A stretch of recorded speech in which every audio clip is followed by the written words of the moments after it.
This is a new world. A world without judgment. A world where your history no longer has any relevance.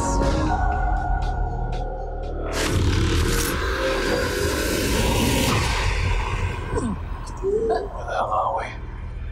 They said we'd open our eyes there.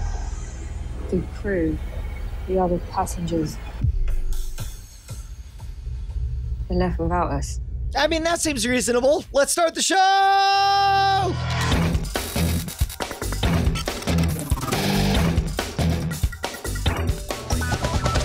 Welcome to Cordkillers, the show about watching the stuff you love when you want, where you want, however you want. I'm Tom Merritt, and that was YouTube Originals' take when Draco and Tonks got on the passenger ship.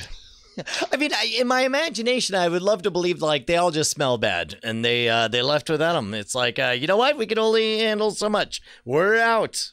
Take a shower. That's right. That's right. Also, enjoy your sci-fi origin. Yeah, YouTube Premium Sci-Fi coming November 14th. We got a lot of sci-fi coming, and that is a really good-looking YouTube Premium show. I'm not sure how well it stands up next to Night Flyers and Amazon, others that are coming out. Season 2. I feel like YouTube's like it used to be. YouTube was a couple of years behind. Now it's like 6 months behind. Like they're getting closer. So this is Xeno's Arrow as a premium video service. Yeah. But yeah, I mean, they got a big name cast, big name producers, you know, so real stuff, real talk. Yeah. Hey, you know what else is real talk? The primary target? Yes, that is correct. I didn't know if I was supposed to get that right or wrong. It was crazy. I don't know either, honestly. Hey, we got a couple of interesting studies out that we want to throw together here. Sandvine, we've talked about them before. They're a respected research institution, has a new global internet phenomena report showing that video now accounts for 58% of all global traffic. That's one of those, you know, blow your mind stats that really isn't that surprising considering how much bits video takes. Netflix alone now compromises 15% of global bandwidth, which is good news for Netflix. That means they're popular worldwide. Also, a report from the UK's YouGov notes that illegal music downloads are down to 10% from 18% in 2013. A global online piracy study from the University of Amsterdam says that 36% of the UK population has accessed illegal content online in the last year. 10% of infringers are using cyber lockers, up from 4% in 2016. Now take a look at this. BitTorrent traffic in 2011 was 52% of upstream traffic. And as we just learned, video in general is passing that. In 2015, BitTorrent fell to 26.83% as legal video services became available. BitTorrent went down. In 2018, BitTorrent is 22%. Now that's still a fall, but Sandvine notes that it's growing in some regions. For instance, in the Europe, Middle East, and Africa, it now makes up 32% of traffic. BitTorrent does, which is a rise. So while video in general is rising and BitTorrent in general is still falling, it's not falling as fast as it used to, Brian, and it's falling not at all in certain regions. So you've heard me say a few times before that, you know, convenience trumps fidelity, right? And that's part of the rise of MP3s, even though they're a lower fidelity version of let's say, a Red Book CD. Same thing with DVDs being heavily compressed and put up onto BitTorrent. Same thing with reduced quality Blu-rays and all that stuff. But then suddenly enters streaming services, and all of a sudden it becomes so much easier to get so much content. I mean, I was so easily, right? Between Netflix, Amazon, and Hulu, you got like, I don't know, some percentage of all the options out there. But then we've talked about the upcoming saturation point. You know, there was a time, almost ashamed to admit this, that both you and I were champions of a la carte cable television. Before we did the math and realized, oh, wait, all you'll do is end up spending even more money and having nothing but choice paralysis. I don't remember what you're talking about. And there is something to the Chinese buffet of all you can eat of whatever you want, right? That's part of the appeal of cable. Now that everybody's splintering off, there's different types of currency.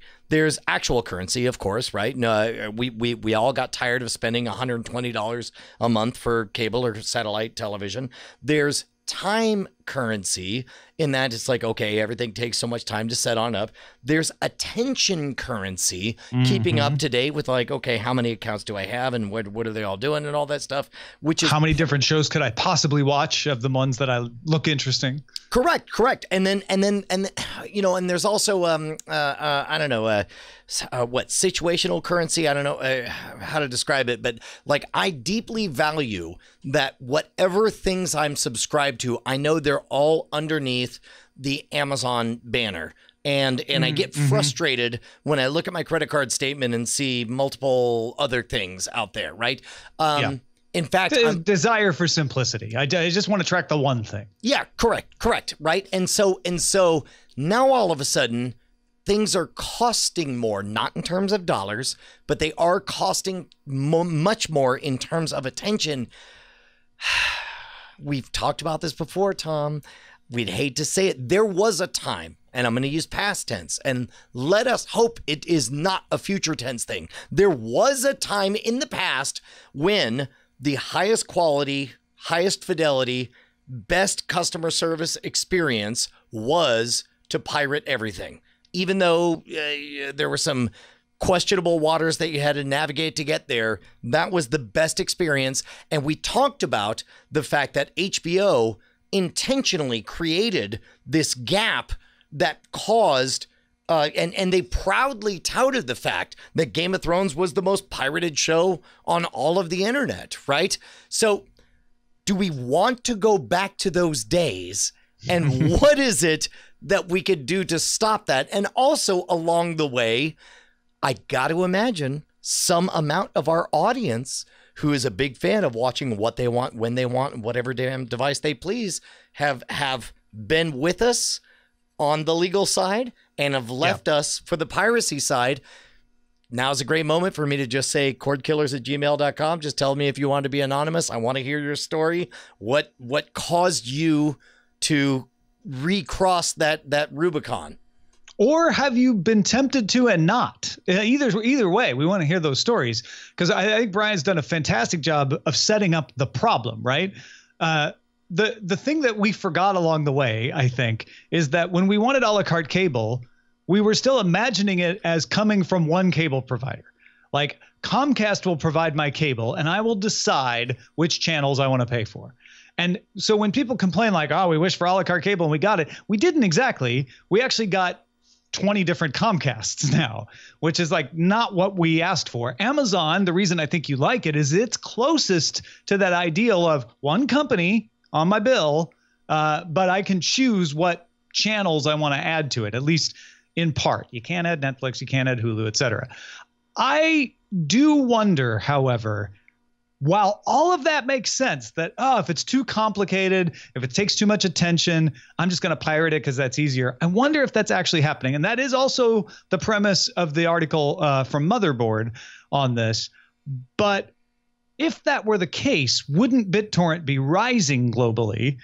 And if it was rising only in a region, wouldn't it be rising in the region with the most number of choices, which would be North America, or at least the United States? Instead, it's rising in a region that has fewer of these streaming services launched yet, Middle East and Africa, which makes me wonder if that's why it's rising, because there are these choices rising in the other parts of the world that they haven't been able to get yet.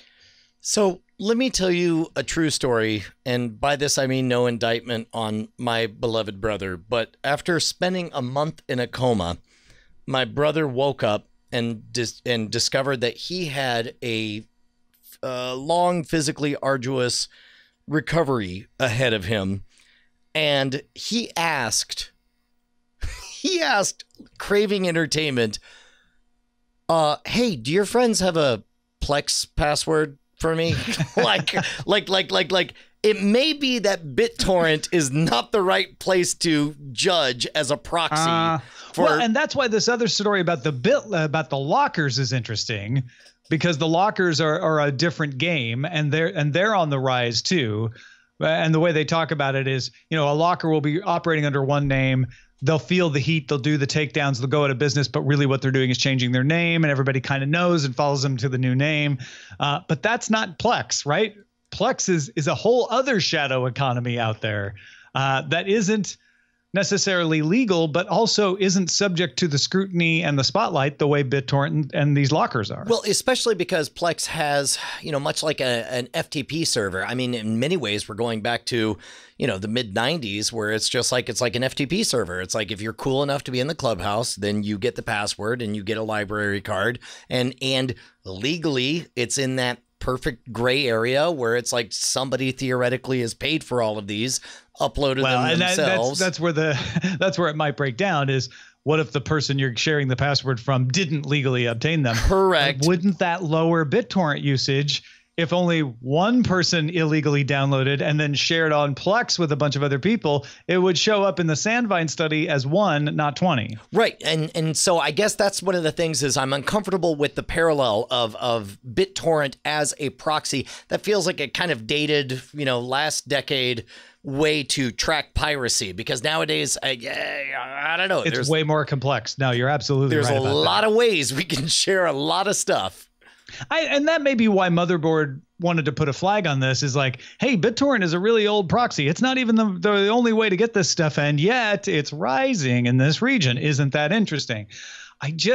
I don't know. It's one of those things where, well, it makes sense that ships fall to their death when they go over the horizon. Look, they disappear. It feels like it might make sense that it's multiple competing streaming services, but I'm not sure the numbers show that yet. So I think this is one of those moments where, and we don't often get these level of interesting questions, and I'm excited to put it out to the audience. Cordkillers@gmail.com. The things I think we want to know, and chime in on this, Tom, is number one, do we think piracy is back on the rise?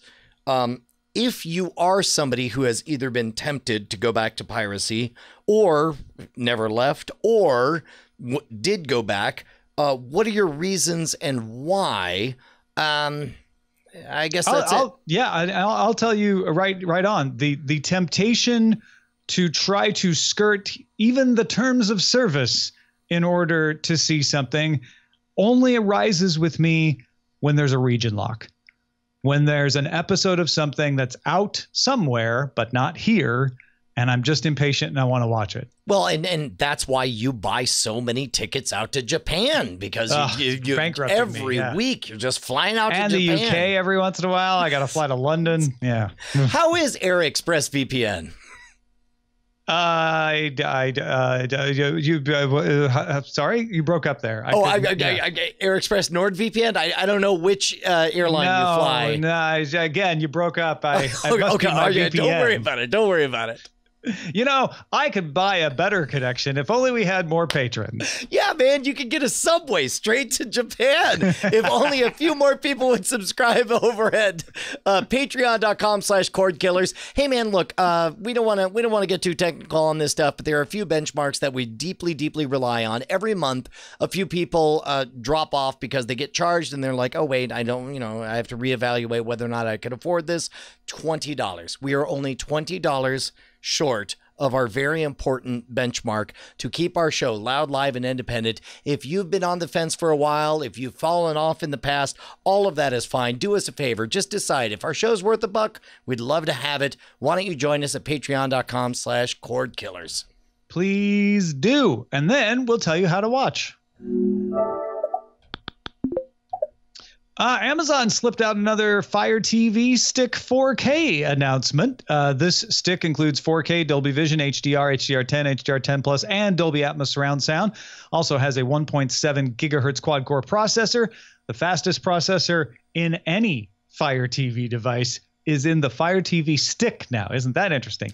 The remote comes with an IR transmitter for control of sound bars and cable boxes. It's available for pre-order now, shipping October 31st for $50. In addition, the voice-powered remote that lets you use voice activation through the Amazon voice services on your devices is sold separately. So if you have a stick or a Fire TV that doesn't have Amazon voice services in it, you can buy the remote that lets you add it now for $30, shipping October 31st. Man, I remember 4 or 5 years ago, I was constantly on the fence telling people that I couldn't handle the underpowered video displays that were running a bunch of these boxes and whatnot. Yeah. I encouraged everyone to use an overpowered device like a Xbox or a PS3 back at the time. But man, I totally trust that this stick is super, super fast and works totally great. Stick this in your TV. Sure. And you can have the fastest Fire TV. If you're in the Amazon universe, this is the thing to check out. $50 is a little more expensive than the older Fire TV stick, but you get all of this other functionality. Plex has not taken something away this week. In fact, it's added something.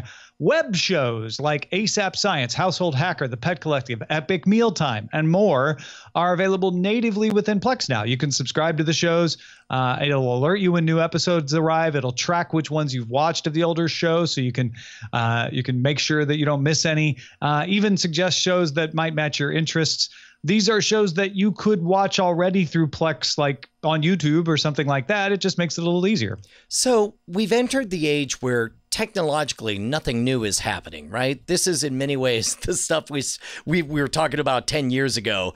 But as a branding thing, all of a sudden Plex is realizing that its value isn't just in the technology of what it affords people to do.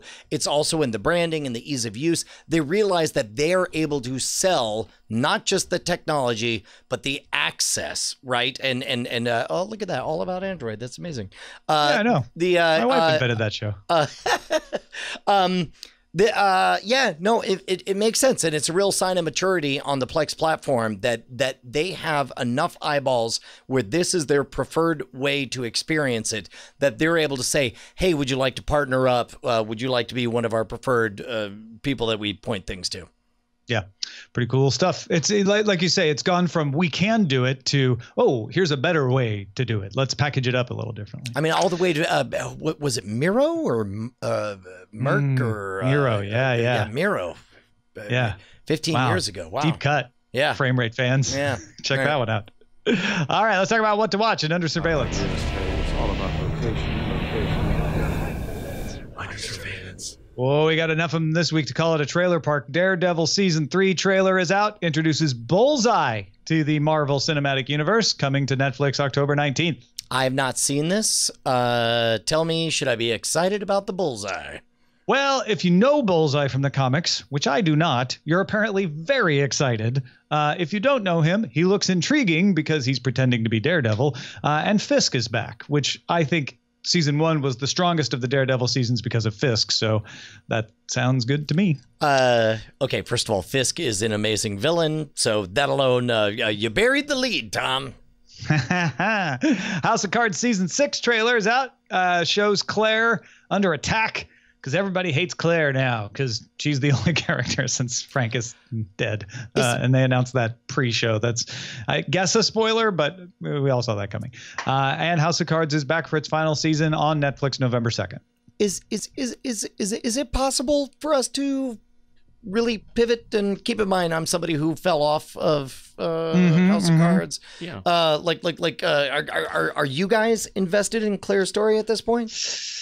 They end season 5 in such a way that if you told me they were already going to pivot to Claire in season 6, I would believe you. Yeah. I would believe you. So in fact, this trailer is the first time that I started to have doubts about that.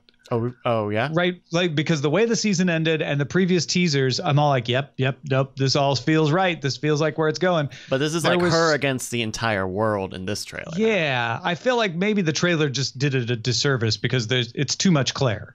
And the thing about House of Cards is it's never been just about Frank, right? It was about Claire and Stamper and also the machinations of the city itself. Netflix's Chilling Adventures of Sabrina is coming to the platform October 26th. If you don't know, this one takes place in the same universe as Riverdale, which airs on the CW. I don't think there's going to be any crossovers, though, because this one's on Netflix, Riverdale's on CW, but it's the same production team. You don't think there'll be any sly winks about like... Oh, I'm sure there'll be sly winks, but you're not going to have characters from one showing up on the other, probably. Yeah, right on. Do you watch Riverdale, Tom? Like, this is supposed to be like a small town. Could you like? Yeah, I know. How are they going to do that dance, right? You have to avoid a lot of people. Well, it seems like the plot is Sabrina is being pulled into a dark cult and resists, but she still has her witchy powers. And can she maintain her morals and those powers in the face of adversity? And it's played by the girl who played the daughter in Mad Men. So that's kind of interesting, too. Cool. Trailer for Shira is out coming November 16th to Netflix. And I don't know about y'all, but I thought this looked really fun. It starts with Shira and Catra being friends and then having a falling out because Shira becomes the Princess of Power and Catra stays with the evil horde. So... from what little I've seen of the trailer, it does look fairly lo-fi in the animation side of things. They decided this is a decision. They've talked about this. They decided to go with this style of animation on purpose. You may not like it. Oh, but. No. I mean, I'm a fan of any intentional artistic decision, but I wonder what it is that they hoped to convey with this, whether it's an approachability or whether it's to communicate that it's a retro targeted sort towards. Of vibe. Yeah, I mean, the trailer we had just had like a Sailor Moon transformation. Correct. Yeah. So no, exactly, by the way, I'm glad you brought it up because like my 14-year-old has finally discovered Sailor Moon and like is really excited about it. So the fact that it's of this ilk, I think might be a good thing to reach out to her. Yeah. New trailer for Night Flyers is out for Sci-Fi. Now that's cool because you get to see more of Night Flyers, but Sci-Fi also announced along with the new trailer that the first episode will come out December 2nd and the next episode December 3rd, and the next episode December 4th. In fact, 2 to 5 daily until December 6th. Then episodes 6 through 10 will come out Sunday through Thursday the following week. And episodes will arrive on all Sci-Fi platforms, your apps, your website, etc., when they broadcast on TV. This is the move you make when you have a complicated story to tell.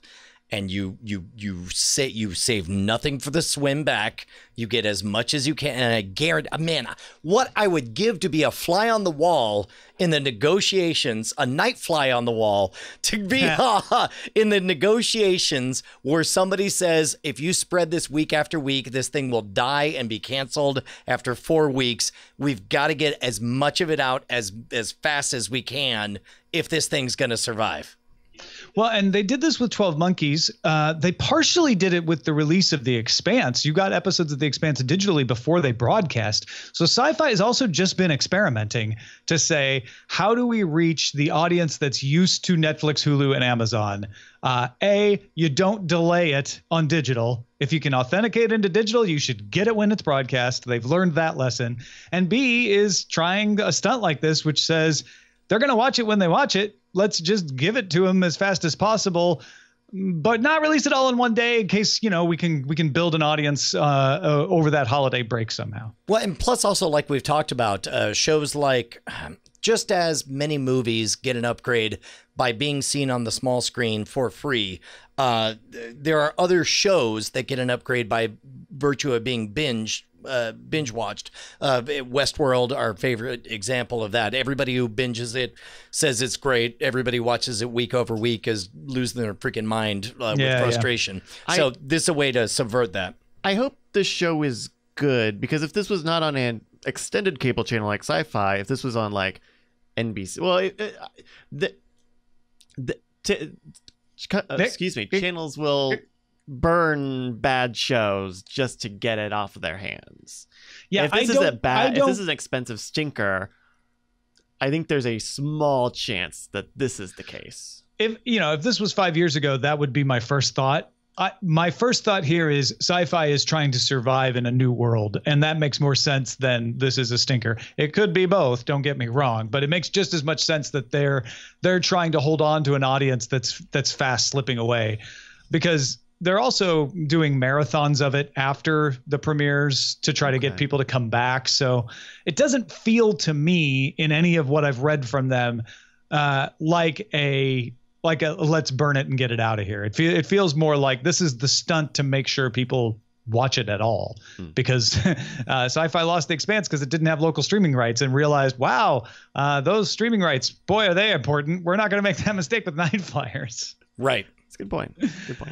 Star Trek Discovery, it returns to CBS All Access January 17th. So get ready to restart your subscriptions, Star Trek and Nothing Else fans. Well, first of all, thank you for the birthday gift, Tom. I know that it was you that made sure that this happened on that day. I pulled my old CBS interactive connections, Brian. You're right. But separately, now begins the weird waiting game, because as we've talked about before, it's like I'm not willing to sign up for a new service unless I know there's something special waiting for me there. And if generally it sounds like Discovery is well received. Now I'm at that middle ground where it's like, okay, well, do I jump in now and then continue to spend $4 a month or whatever? Or do I wait another year to jump in and then consume the whole thing? Whereas I love Star Trek and was not in any way put off by Star Trek Discovery. I don't think it's perfect, but I'm going to jump right back in on January 17th. So you got me, CBS. Good for you.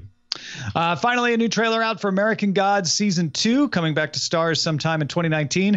This is, in case you're confused, this is the season that was produced by the showrunner before he was fired recently. So this is the end of his reign and the product of that coming to stars. That sounded an awful lot like an apology in advance.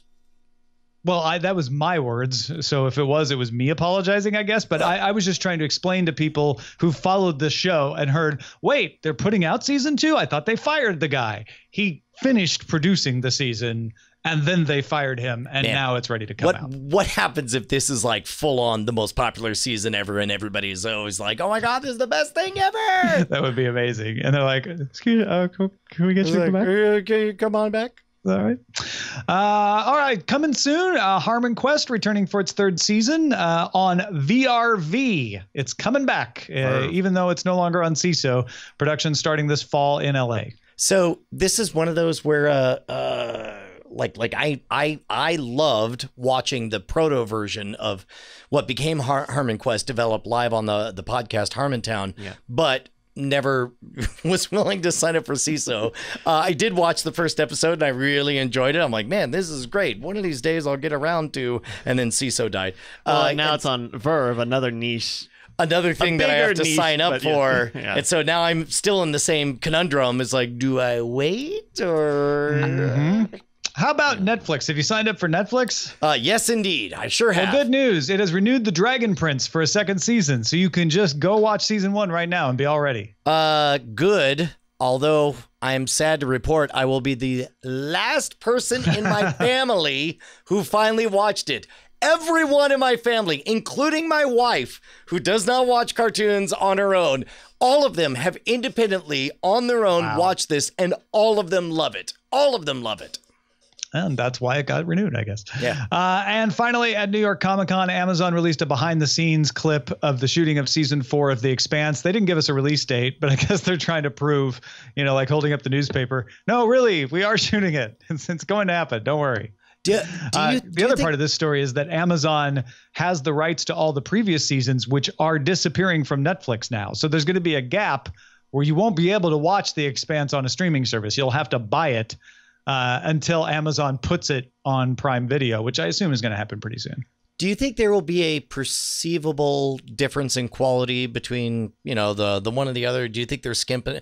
I don't want to say skimping. That's unfair. But Amazon has got good budgets for these originals. Yeah, right? Yeah. But also, I don't know why you would say that. What makes you think that would be a likely possibility? Because I am a human being who was born in the mid-'70s and had to get accustomed to show after show after show changing networks and having a crappier version of the show. Yeah.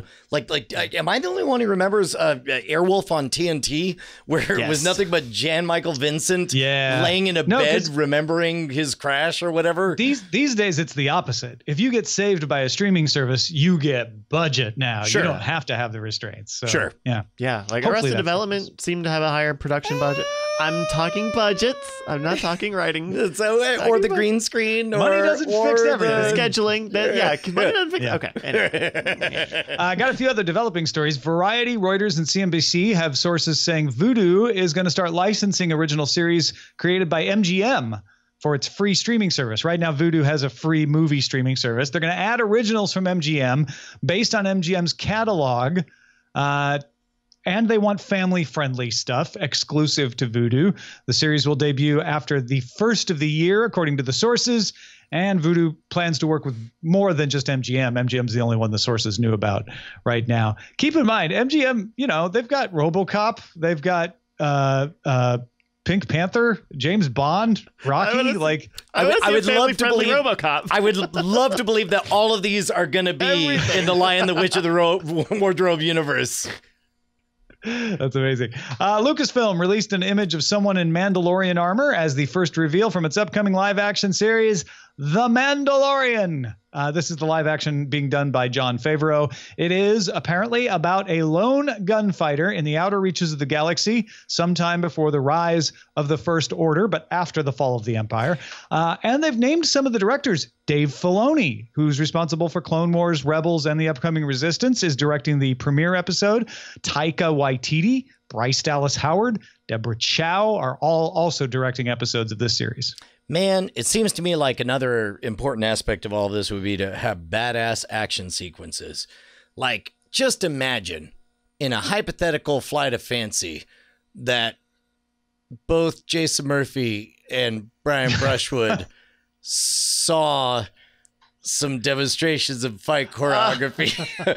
But I don't know who or when or how that would be. You leaped right past the thing that you've been dying for in the Star Wars universe has been, why don't you just give me a story of somebody in the far reaches of the galaxy unrelated to any of the previous episodes? That's what this is about, Brian. Look, you're goddamn right. It's extra cool that maybe there's, I don't know. If there's one thing I love more than that, Tom, it's the ability to hint that perhaps I saw some choreography. Not even hinting anymore. We walked past hinting. It's just telling. It's no.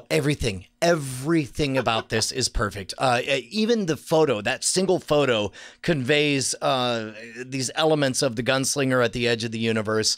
I love it. I trust Jon Favreau. I trust Taika Waititi. I trust every name that I see with this, and I am cautiously optimistic that this is going to be better than anything else we've seen from the Star Wars universe. Speaking of Lion, Witch, and the Wardrobe, Netflix announced it's creating a new series and movies based on the Chronicles of Narnia by C.S. Lewis, and it is the first time that a studio has had the rights to all 7 books at once. So when they say we can create a movie and series, they'd be the first to be able to pull that off easily because they have all the rights. Hells yeah. Also, who can remember anything past the first book? Oh, okay. I'm weird. I mean, they only made the one movie. So The Silver Chair was like a really amazing they did like a bunch Genesis. of movies, though. They made a lot of movies? Yeah, they made the Prince Caspian. They made Caspian, and I think they made one more after that even, didn't they? There was also that rap video. What? Oh, Voyage of the Dawn Treader. Yeah. I'm Berensteining out. I thought they only made the one. Chronic Whatcles? Hey, Shonda Rhimes and Planet of the Apes Cloverfield director Matt Reeves are also doing the movie TV series combo. Netflix is calling it a feature-length movie and TV universe. This one's based on an upcoming novel called Recursion by Blake Crouch. Netflix describes it as a sci-fi thriller, romance, and police procedural. The book doesn't even come out till June and is, in case you wonder, about a memory-altering disease that lets people relive and reinvent the past. So this is an interesting question. It's like when you know you're onto something big, do you intentionally hold off to let the one iteration of it grow and develop its own following, or do you just do everything at once? A good example was, I believe, the movie rights and the book rights to our friend Ernest Cline's Ready Player One did both all at once, right? Is that inherently a good plan, or no? I mean, I think it'll be fun to watch. Nobody's really tried it this way, I don't think. Yeah. Have they? I mean, like Ready Player One is that test case where it's like. But Ready Player One was out as a book first. This book isn't even out. I believe both of the rights were sold simultaneously for similar amounts of money. Rights get sold, but this is, we've announced got it. We're a production releasing team and greenlit a movie and TV series, and the book's not out yet. All right. Well, so I feel like it's a little bit farther down the stream there. I don't know, man. Netflix doesn't have good impulse control. We'll see. They just love. They don't have to, man. Yeah, I guess not. And Amazon has given the green light to a series based on Brandon Sanderson's Wheel of Time, a huge series. Showrunner Rafe Judkins has been tweeting teasers as he writes the scripts. Production on, I said Brandon Sanderson, didn't I? Robert Jordan's Wheel of Time. Brandon Sanderson did finish the series for Robert Jordan. Wheel of Time is expected to begin production in 2019, possibly to air on Amazon by 2020. But again, huge deal. What do you think, Tom? Fast enough? Your correction, was it fast enough to stop all of it? No. How many emails are already sent? Somebody that with that fandom? No, they've already. We've already got 12 emails. Yeah, they turned back the wheel of time. They turned back the wheel of time, and they've already resent their letters. All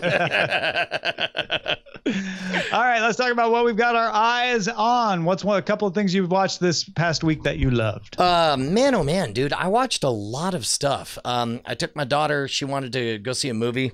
Also, my brother wanted to see a movie, and my wife wanted to see a movie. So I saw in order Venom, A Star Is Born, and the House with the Clock in the Walls.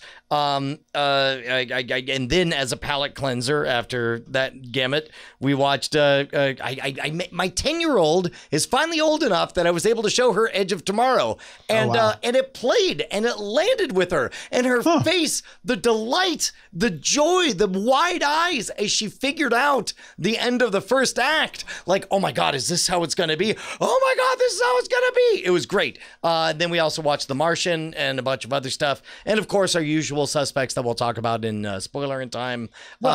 Star Is Born, Venom. I haven't seen either one of them. Which one's better? They're obviously head to head this past weekend. I don't know how you responded to The Star Is Born, but based on the phone call I got from you right after Venom. Venom was awful. Oh no, Tom, there are no words for how bad that movie was. Really? It was embarrassing. Like I felt like I was like, Tom Hardy, I hope you continue to make movies because you're a talented actor. I don't know what happened. It's awful. It's a legitimately awful movie. It's awful. Okay, well, I wasn't expecting quite as definitive as an answer as that. No, I'm sorry, I'm not clear enough, Tom. It's awful. It's really bad. It's a really bad movie. You didn't like it? Okay. No, I mean, I loved it because I watched it with my brother, and I remember. Right, and yeah. So granted, he had just woken up from a coma. You could have watched a bottle of Venom. I was just mainly excited to be, sitting with my brother who is still alive, and he leaned over and he goes, by the way, this is going to be an awful movie. And I was like, I know, I can't wait. And we had a great time. That's good. But it was an awful movie.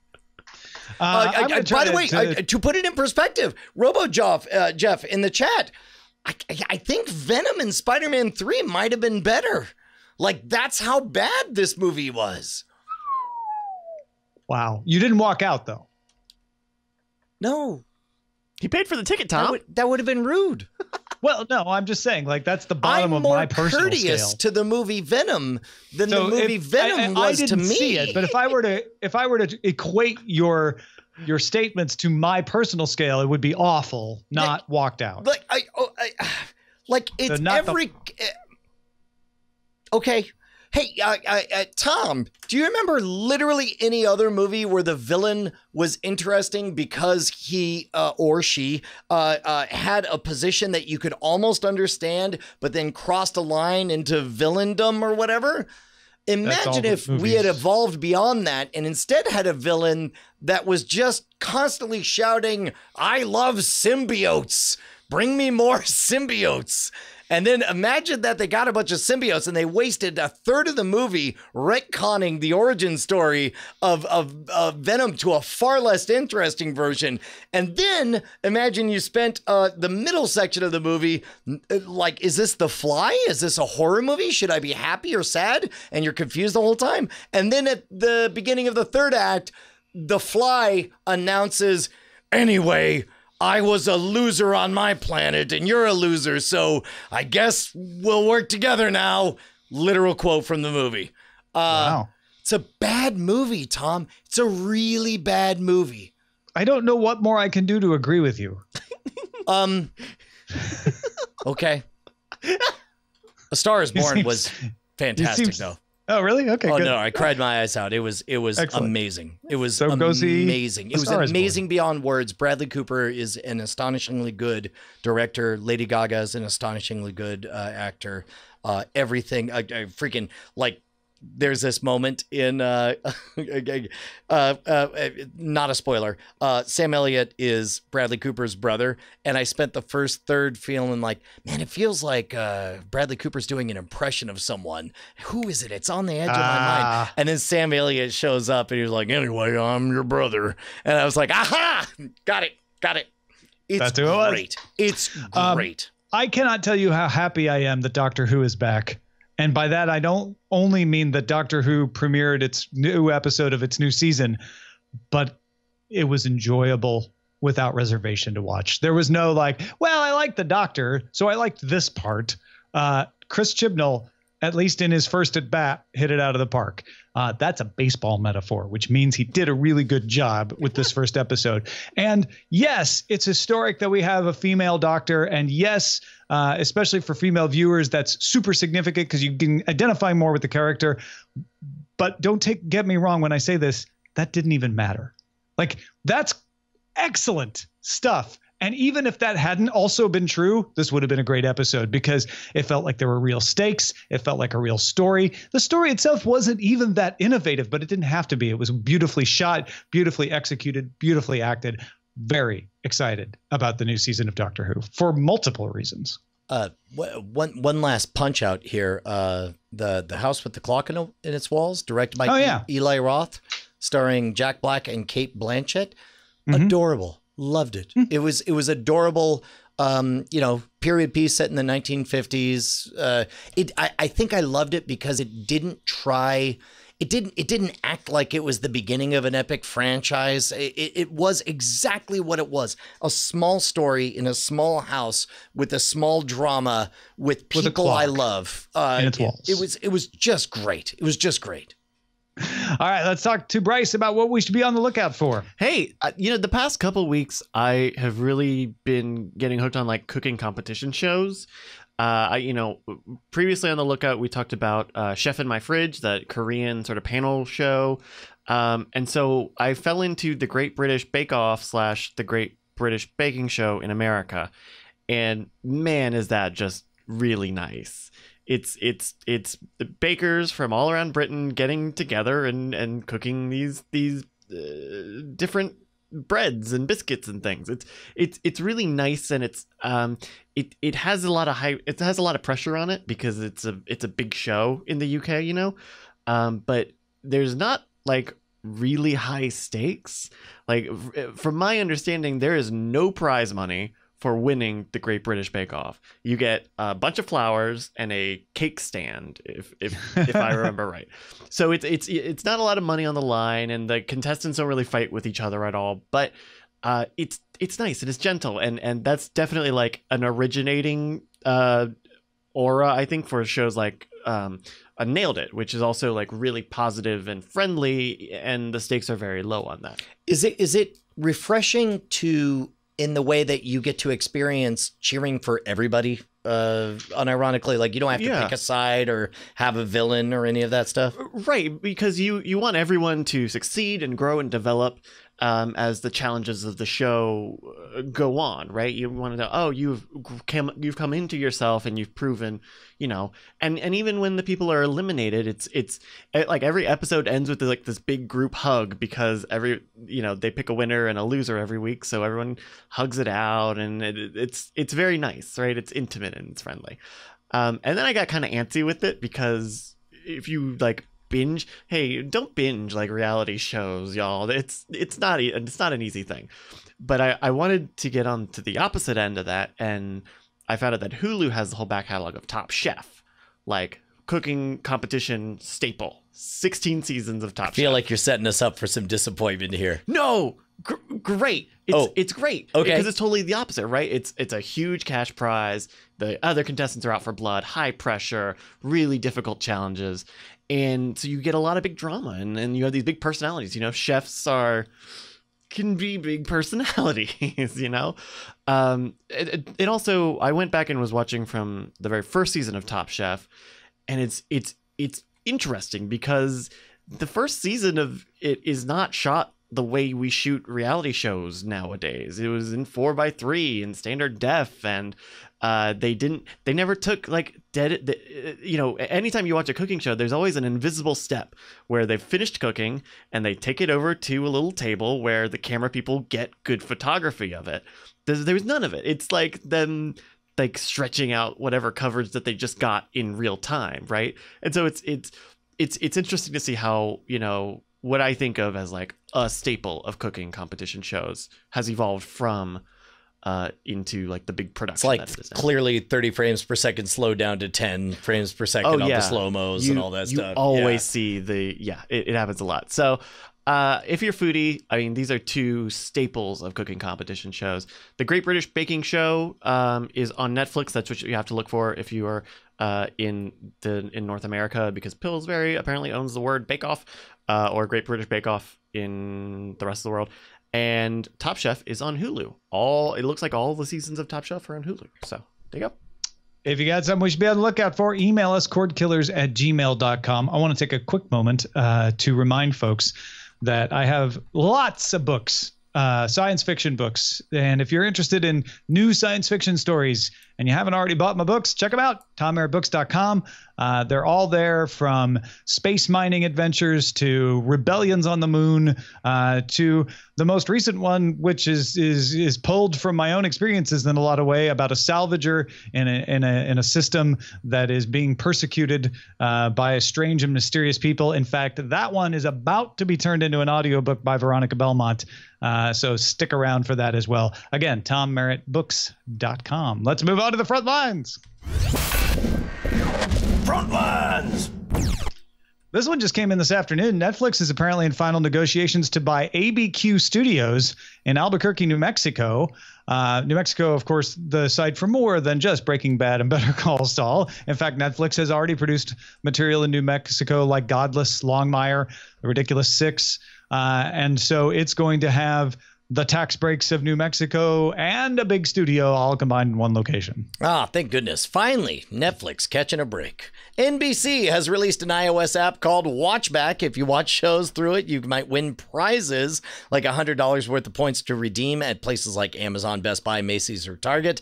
The network is using Nielsen's measurement to track Nielsen's measurement tools to track viewing habits. I'm sorry, I'm too distracted thinking about, like, is random reinforcement what it's going to take to get people to watch on these apps now?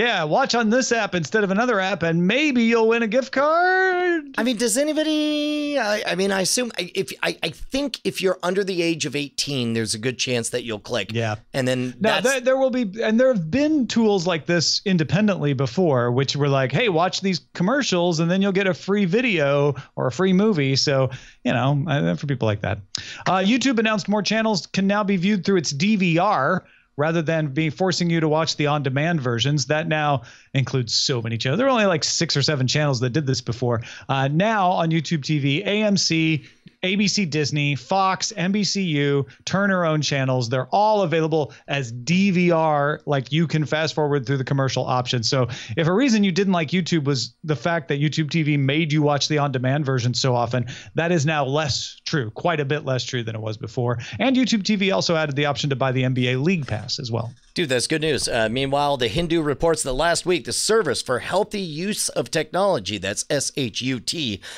clinic at the National Institute of Mental Health and Neurosciences, NIMHANS, one of those better acronym than the other, in Bengaluru received its first case, a 26-year-old man who says he was addicted to watching Netflix for 6 months as a way of dealing with his unemployment. He spent more than 7 hours a day watching Netflix. He complained of eye strain, fatigue, and disturbed sleeping patterns. I say, man, try that and also playing Hearthstone. Well, it's just, I mean, my take on this is obsessive disorders latch on to whatever's available, and now it can latch on to Netflix. Like Hearthstone. Helios and Matheson revealed that in September, it raised $65 million to keep MoviePass going. So MoviePass is looking for ways to diversify its business model. Possibilities include co-acquisition of indie movies, monetizing the company's subscriber base through targeted marketing efforts. And that's all. These are death throes, right? This is it's on its way out. They're trying to figure out how to hold on to whoever they have. And I don't think anyone expected them to get investors again after everything that's happened. So this is the big surprise of like, really? You got 65 million from people. Okay, that's pretty impressive. I wonder how you convinced them. Well, I would imagine the conversation goes something along the lines of, so anyway, we're worth $0, but we have a very big list and a name people know. Is that worth $65 million to you? Oh, I mean, if it's worth $0 though, VCs walk out the door. They've got to have some idea of a return. Okay. And even having risky. A list of names and email addresses was always the original plan anyway. Sure. Sure. Also, them sweet credit card numbers. Yeah. Amazon has signed an exclusive deal with Neil Gaiman, giving it first right of refusal on a new series made on his works. Amazon is making Good Omens and streams American Gods outside the U.S. What else is left in that back catalog?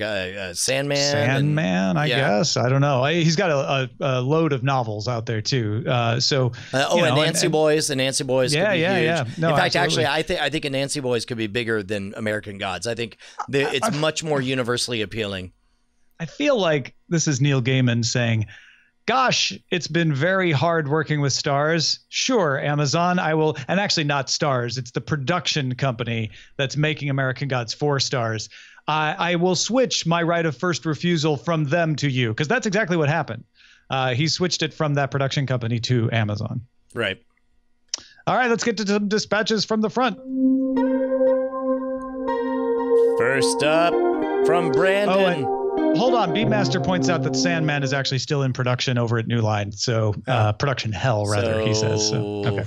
If only he had other books. Good luck, Neil Gaiman.